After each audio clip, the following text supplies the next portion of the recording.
Right now on Jamaica News Page tonight. Jesus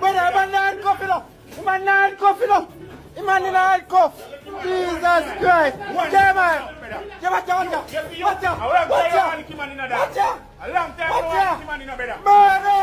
Murder! A tense confrontation caught on camera. A man already in handcuffs clashes with police in Sav-La-Mar. The video now sparking debate across social media.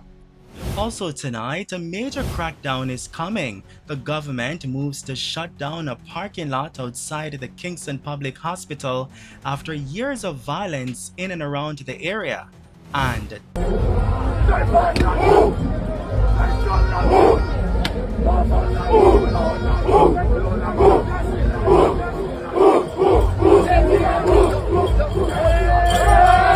total dominance at champs as Edwin Allen and Jamaica College go wire to wire to capture the titles, dethroning their rivals in commanding fashion. Plus, a story of strength and sacrifice, how one mother's determination helped raise a family of educators. Welcome back to Jamaica News Page tonight, news that keeps you connected to what's happening across Jamaica, and we're powered by viewers just like you. Please click subscribe and tap the notification bell to stay connected.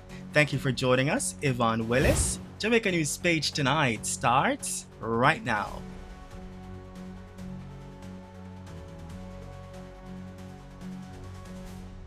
We begin tonight with this viral video that is sparking debate following a tense confrontation between a man and police officers in Sav-La-Mar, Westmoreland on Saturday night. Hey, yo, watch out, brother, man, handcuff, you know.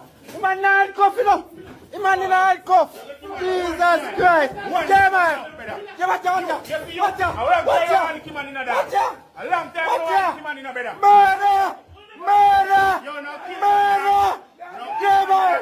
Murder! Murder! Murder! Murder! What the fuck? The video, shared by Just Vibes ENT on Instagram, shows the man being detained by police for disorderly conduct. However, during the process, a struggle breaks out as officers attempt to arrest him. Man, brother. Bad man, yo, where you turn off your phone light for? Yo, relax. Where you turn off your light for? Where you turn off your light for? Where you turn off your light? Where you turn off your light for? Where you turn off your light? Watch out. J-Man, relax yourself. Yo, just relax.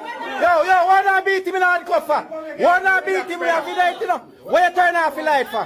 Where you turn off your phone light? Where you turn off your light for, brother? Where you turn off your light for? J-Man, relax yourself.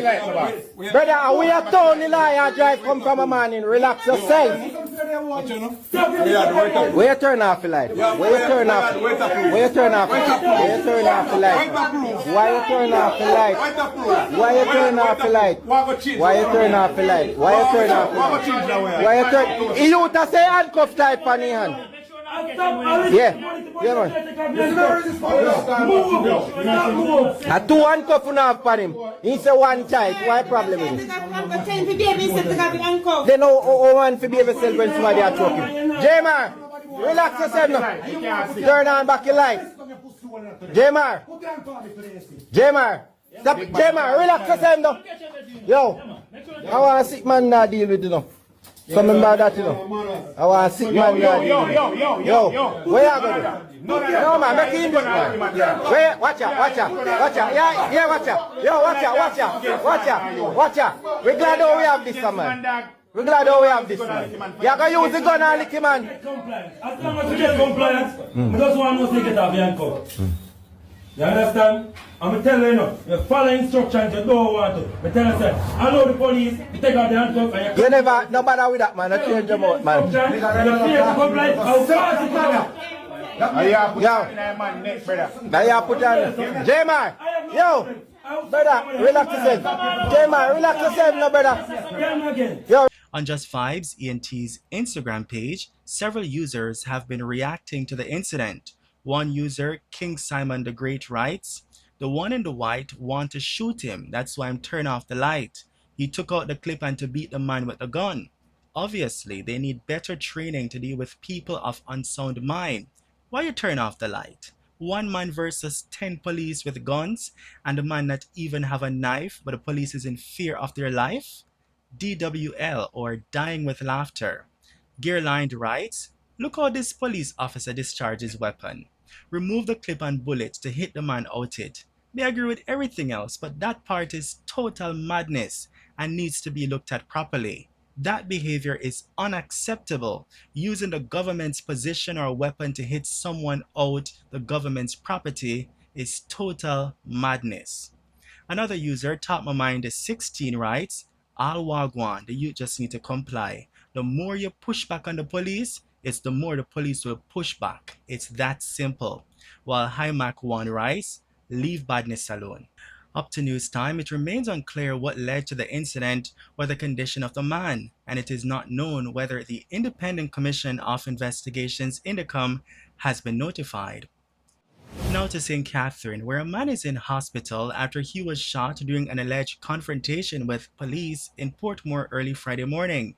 Jamaica News Page understands that about 3:05 a.m., a homeowner in the Edgewater area heard his car alarmed and went outside, where he reportedly saw a man attempting to break into his vehicle.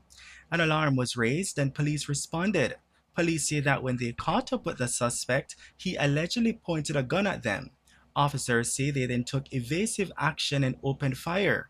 Further reports indicate that police later received a call from police emergency, which led them to an address in Edgewater where a man was found suffering from what appeared to be gunshot wounds. He was positively identified as the suspect who had allegedly attempted to break into the vehicle and confronted the police. The man was rushed to the Spanish Town Hospital where he was admitted for treatment. The Independent Commission of Investigations Indicom has launched a probe into the incident. New tonight, plans are now in place to shut down a long-troubled area outside the Kingston Public Hospital following years of violence and criminal activity. Local government minister Desmond McKenzie says this informal parking area adjacent to the hospital, often used by vendors, patients, and visitors, will be shut down as part of a broader government plan to reclaim the space from criminal elements. The area has long been linked to extortion, gang activity, and repeated outbreaks of violence. Those concerns were once again highlighted last Wednesday afternoon when reputed gang leader and alleged Luke Lane Don Damian Henry, otherwise called Danger, was shot and killed in that very parking lot while visiting the hospital. The Gleaner reports that at least 2 gunmen were already inside the lot, apparently lying in wait for Henry's arrival. At about 4:50 p.m., the gunmen opened fire on the vehicle Henry and his cousin were traveling in as they entered the lot at the intersection of Princess and North Streets. Henry was shot multiple times while seated behind the steering wheel and was later pronounced dead. His cousin was also shot and remains hospitalized. Speaking with the Gleaner, Minister Desmond McKenzie said the area has long been occupied by criminal elements and noted that the previous efforts to dismantle informal activities there were resisted by hospital employees who rely on the space for commercial services. Meanwhile, Prime Minister Andrew Holness has reiterated the government's commitment to dismantling gangs, warning that entrenched criminal networks remain a threat despite recent declines in major crimes. And still in West Kingston, 2 men have been charged following a shooting incident in Denham Town. 27-year-old Akeem Edwards and 33-year-old Gratino Green are facing several charges, including shooting with intent and illegal possession of a firearm. Police report that about 5 a.m. last Tuesday, March 24, the men allegedly opened fire on a man along Blount Street. The victim was not injured in the attack. The suspects were later apprehended and formally charged based on witness statements. Now to St. Mary, where police have listed a farmer as a person of interest in connection with ongoing investigations. 37-year-old Ricardo Bonner, otherwise called Tenna, of Arthur Lane in Anata Bay, is being urged to report to the Area 2 Agricultural Protection Branch. Police say Bonner may be able to assist with several investigations into incidents of predial larceny in the parish. Anyone with information on his whereabouts is being asked to contact the Area 2 APB at 219-2063, the police emergency number 119 or the nearest police station. In other news tonight, a family is appealing for help after a 74-year-old woman believed to be in the early stages of Alzheimer's disease went missing. Lisa Essen was last seen at her home in Mona Commons, Papine, about 4 a.m. on Sunday.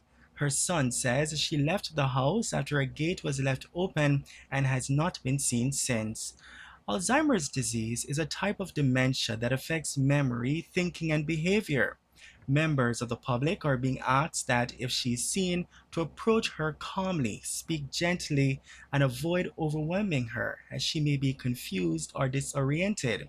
Anyone with information on her whereabouts is being urged to call 876-566-4853, the police emergency number 119, or the nearest police station. Meanwhile, police are seeking the public's help to identify this elderly woman found wandering in Albion Yalas, St. Thomas on Sunday.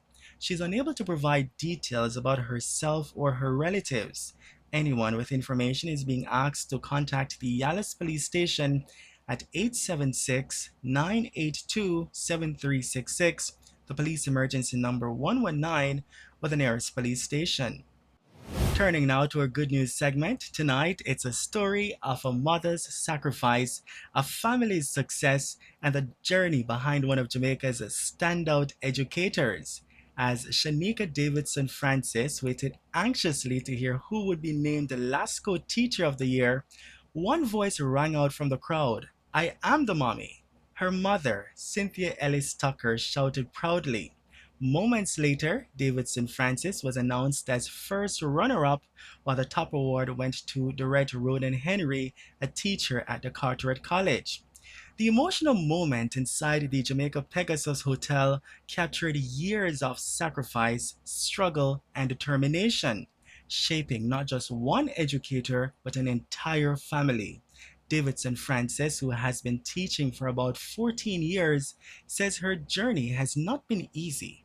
Though she lives in Montego Bay, St. James, she travels deep into the hills of Hanover to Clifton, navigating rough and rocky roads each day to reach her students. She credits her older sister, Tina Anderson, an acting vice principal at the Buff Bay High School, as her inspiration, the one who encouraged her to pursue teaching.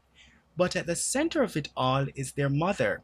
Davidson Francis says her mother was their backbone, ensuring they stayed focused and succeeded despite the odds. Mrs. Ellis Tucker recalls the hardships, including losing their father at a critical time in their lives. She says, in quote, "The Sunday of his funeral was the same time she was to start school," end quote, explaining that her daughter was given just 1 day before having to report to school. She says raising her children as a single parent meant taking on the role of two people. A small grocery shop once helped cover expenses, and when that failed, she turned to raising chickens, and later even left her home for 3 years to care for an elderly person to support her family.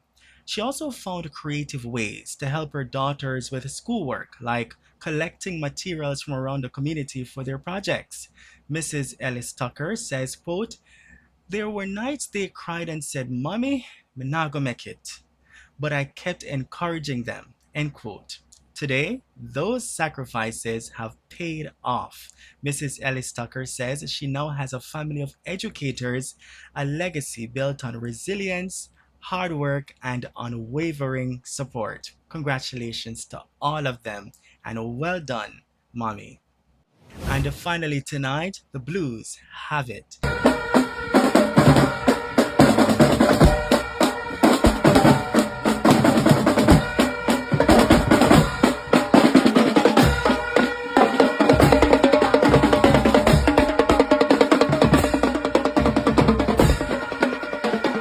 At the 116th Issa Grace Kennedy Boys and Girls Athletics Championships, it was total dominance from Edwin Allen and Jamaica College. Edwin Allen dethroned defending champions Heidel to secure their 11th title, finishing with 338.5 points. On the boys' side, Jamaica College got the better of Kingston College to claim their 23rd title, ending with 345 points. It was wire-to-wire victories for both teams, leading from day one and never looking back. And then, history. Shanoia Douglas of Holland High lit up the National Stadium with a sensational run in the Class 1 girls' 200 meters, clocking a national junior record of 22.36 seconds, the fastest ever by a Jamaican junior female athlete. The champions also saw multiple double winners, record-breaking performances, and rising stars making their mark on Jamaica's biggest high school stage. Congratulations to Jamaica College and Edwin Allen, and well done to all who participated. And that's the news on Jamaica News Page tonight. News that keeps you connected to what's happening across Jamaica, and we're powered by viewers just like you. We've got special rewards just for you. When you become a Jamaica News Page member, you'll unlock these special rewards you love, including a loyalty badge next to your name in the comments, shoutouts for your birthday, anniversaries, other special moments, and just so much more. Joining is easy. Just click subscribe, then click join, and choose to become a FUI Star or FUI Elite member right now. That's it, simple and quick. Your link to join has been posted in the comments. Please leave a comment so we can welcome you with a shout out.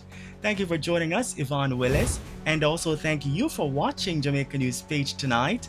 We'll see you in the comments, and be sure to join us again for more news. From all of us here, good night.